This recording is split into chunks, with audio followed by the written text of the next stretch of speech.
नमस्कार, मैं हूं गिरीश गेरोला और आप देख रहे हैं मेरू रहबार। गांधी जयंती के बहाने उत्तराखंड में कांग्रेस पूरी तरह से चुनावी मूड में आ चुकी है। जनता का समर्थन हासिल करना चाहती है। अलग अलग विधानसभाओं में कांग्रेस ने जनता से जुड़े अलग अलग मुद्दों पर धरना और उपवास किया। इसी कड़ी में देवप्रयाग विधानसभा में पूर्व विधायक और मंत्री प्रसाद नैथानी के नेतृत्व में लोग गंगा घाट पर जमा हुए, बाजार में एक जुलूस निकाला और लोगों से जुड़ी हुई जन समस्याओं पर खूब भाजपा सरकार को खरी खोटी सुनाई गई।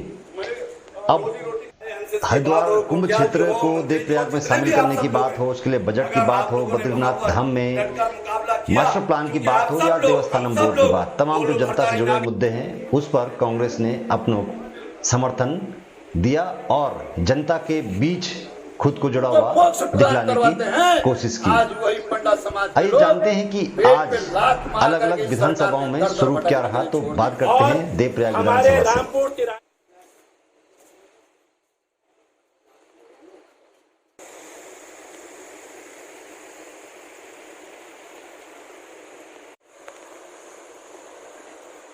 हम तुम्हारे साथ हैं।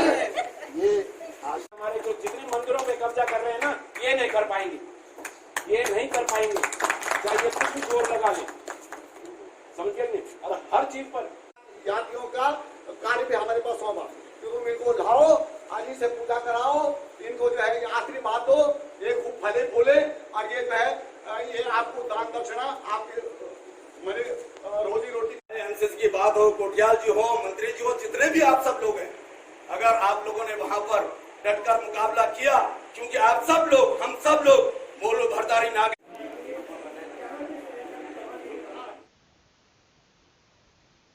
जब तक आप हमारा स्नैक्स बोर्ड वापस नहीं लोगे और हमारा ये मास्टर प्लान वापस नहीं लोगे, तब तक हम चुप नहीं बैठेंगे। हमारा ये धरना चालू हो गया है और जब या इस धरने के लिए हमें अपने बच्चे भी लाने पड़े, उनको भी लाएंगे और हमसे जो कुछ होगा हम अनशन में भी बैठेंगे, लेकिन हम जब तक ये साइन बोर्ड वापस लोगे हम रोज ये धरना जारी रखेंगे।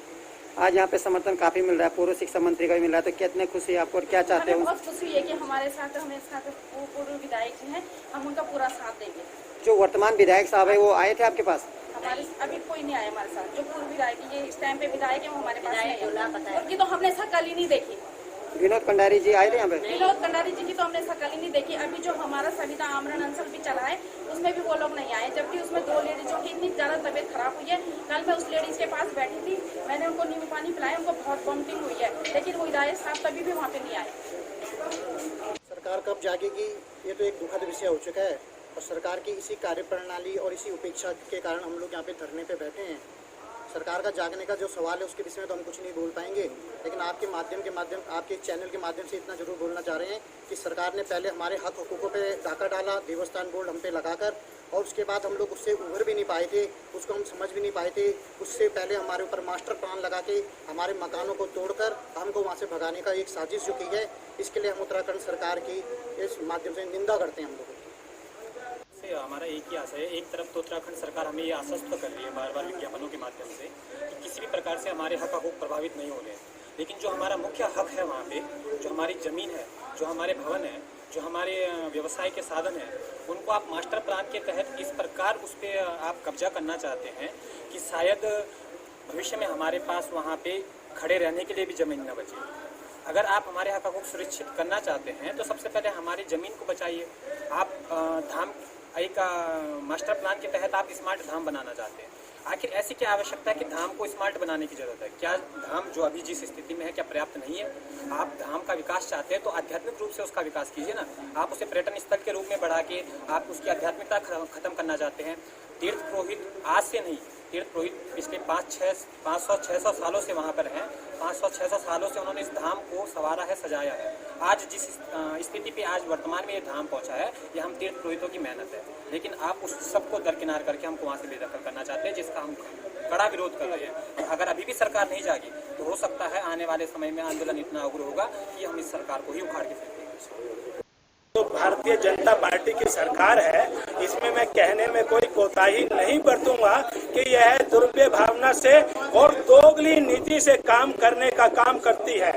जब जब अब इनके देश के प्रधानमंत्री आदरणीय मोदी जी ने कहा था कि हम 100 स्मार्ट सिटी बनाएंगे, हम पूछना चाहते हैं और चश्मे से दूरबीन से देखना चाहते हैं कि वो 100 स्मार्ट सिटी हमारी कहां पर है। जब इनके देश के प्रधानमंत्री जी पूरे देश के अंदर 100 स्मार्ट सिटी का निर्माण नहीं कर सके, तो ये हमारे बद्रीनाथ में, केदारनाथ में और देवप्रयाग में स्मार्ट सिटी बनाने का ये मुंगेरी लाल का सपना क्यों देख रहे हैं ये लोग? ये दोगली सरकार है। इसकी जो 2 अक्टूबर का दिन है, हमारे देश में पूज्य राष्ट्रपिता महात्मा गांधी जी का जन्मदिन और हमारे पूर्व प्रधानमंत्री लाल बहादुर शास्त्री जी का जन्मदिन और हमारे जो उत्तराखंड आंदोलनकारी जो शहीद हुए 2 अक्टूबर को मुजफ्फरनगर रामपुर किराए में, उनका शहीद दिवस के रूप में मनाया जाता है।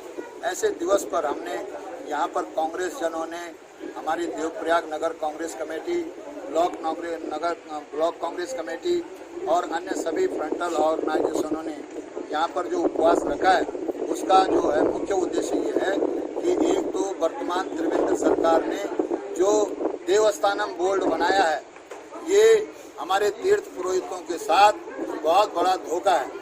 दूसरा, जो बद्रीनाथ जी में मास्टर प्लान ये सरकार जबरन थोप रही है, उस मास्टर प्लान का कांग्रेस विरोध करती है। और तीसरा, जो देवप्रयाग संगम, जो हमारा देवप्रयाग नगर पंचायत है, देवप्रयाग क्षेत्र को कुंभ क्षेत्र घोषित हमारे माननीय हरीश रावत जी ने उस समय उन्होंने घोषणा की थी और उस पर 2 करोड़ का बजट उस समय दिया था।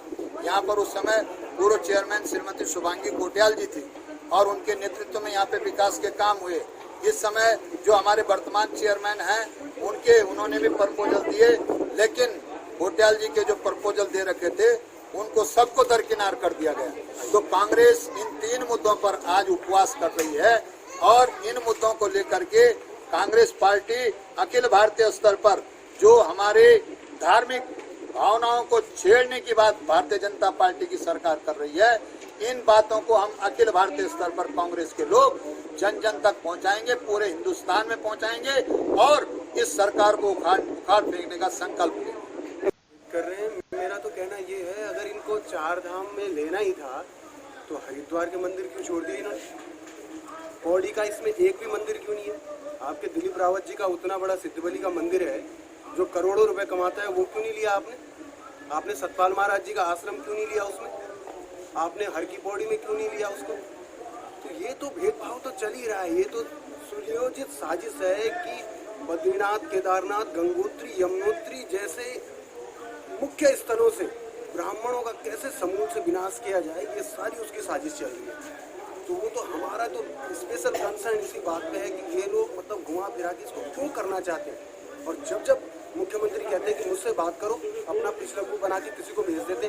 पिछली बार इन्होंने धन सिंह रावत जी को भेज दिया, कभी ये सतपाल महाराज जी को आगे कर देते और उनको उनके बारे में कोई नॉलेज ही नहीं है। सतपाल महाराज जी कह रहे कि मैं इसके बारे में नहीं जानता हूँ। कौन जानता है इन चीज़ों के बारे में? जरा क्लियर, हमें एक क्लियर पिक्चर तो दे दें कि ये करना क्या चाहते हैं इस चीज़ में, क्या इसको जरूरी क्या है, मास्टर प्लान क्यों जरूरी है? क्या हमें ये बता तो दिया जाए कि मास्टर प्लान इस चीज़ के लिए जरूरी है। आप बिना हमसे बात किए और हमें अपने घरों से निकाल रहे हैं और हमें पता भी नहीं है कि हम अपने घर से क्यों निकल रहे हैं। यहाँ पे आपको मात्र शक्ति होगा, चाहे पूर्व शिक्षा मंत्री की बात हो जाए, चाहे कोटियाल जी की बात हो। कोटियाल जी को कहीं ना कहीं मेरे को संघर्ष ये नहीं समझ नहीं आता है। मैं जब भी आता हूँ तो कोटियाल जी का नाम सबसे पहले आ जाता है कि धरना के समर्थन उनका रहता है। तो कितना समाधान आप करते हैं, क्या सलाह देंगे उनको आप? देखिए, कोटियाल जी तो मेरे विगत 10-11 माह से इसके पीछे लगे ही हुए हैं और उनका संघर्ष तो ये है कि वो तो तीर्थ पुरोहित, 4 धाम और 51 मंदिरों के अध्यक्ष भी हैं।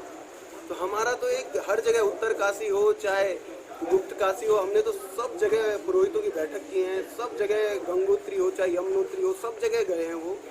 लेकिन मेरा कहने का मतलब ये है कि एक आदमी या किसी का नहीं, ये पुरोहितों पे एक कुठारा घात है उनके। हमसे कोई बातचीत ही नहीं की जा रही और आप कहते हैं कि आपके सारे अधिकार बरकरार रखे जाएंगे। आने वाले 2022 का चुनाव हो, क्या भाजपा को या त्रिवेंद्र रावत को नुकसान होगा इससे? नुकसान नहीं, अभी इन्होंने देखा कहाँ है, इनको उखाड़ के फेंकेंगे यहाँ से। इनको पता नहीं चलेगा कि ये किससे टकरा रहे हैं, इनको पता नहीं है अभी कि क्या होने वाला है।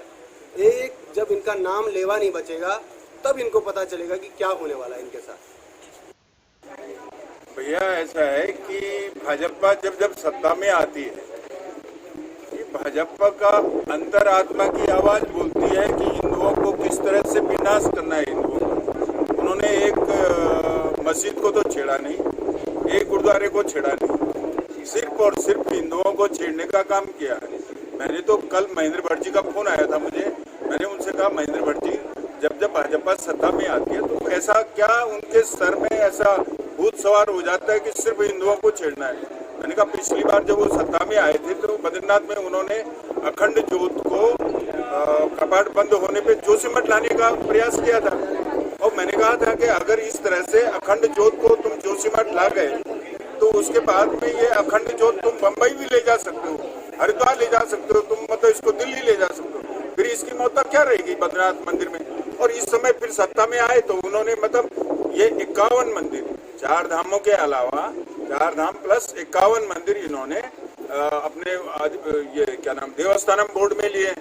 देवस्थानम बोर्ड के सहारे मास्टर प्लान, और मास्टर प्लान के सहारे सारे पुरोहितों का समूल विनाश करना है, उनके घरों को उजाड़ना है, वहाँ एरोड्रम बनाएंगे, मतलब वहाँ एयरपोर्ट बनाएंगे, वहाँ मतलब ये मॉल और शॉपिंग वो सेंटर, ये मतलब क्या क्या स्मार्ट सिटी का क्या जरूरत है बद्रीनाथ में, केदारनाथ में स्मार्ट सिटी की क्या जरूरत है। स्मार्ट सिटी बॉम्बे बनाओ, दिल्ली बनाओ, हरिद्वार वो सॉरी देहरादून बनाओ, बद्रीनाथ में क्या जरूरत है, देवप्रयाग में क्या जरूरत है स्मार्ट सिटी। इस तरह से निकम्मी सरकार सिर्फ और सिर्फ हिंदुओं के उस पे बहाना बना करके सत्ता कर रहे हैं।